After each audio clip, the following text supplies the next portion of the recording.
Iš viešbučio jie išėjo 2 kart į koncertą, 2 kart į repeticiją.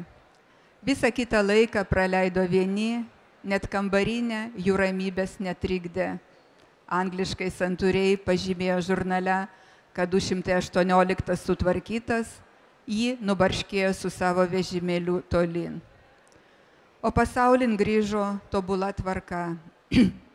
2 žvaigždės vėl susitiko ir iškankintos ilgesio skubėjo susiglausti kraštinėmis, susilydėti, susilieti, kad neliktų nė vieno nesušildyto krislelio.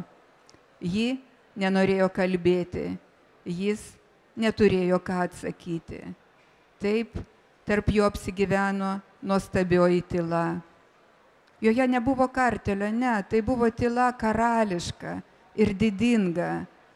Kas geriau už dirigentą pažįsta tylą? Kas kitas, jei ne jis, sugeba ją meistriškai rėminti ir nušlifuoti?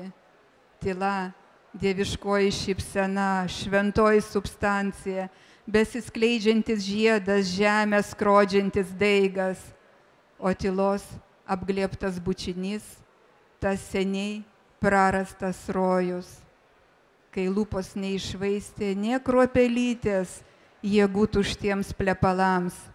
Kaip gali jis lyginti su aistra nuolat šaukiančia žetam, lav, amur? Juk kuo dosniau žarstomi žodžiai, tuo daugiau jie reikalauja įrodymų. Bet negi galima žodžiais apsakyti tylą?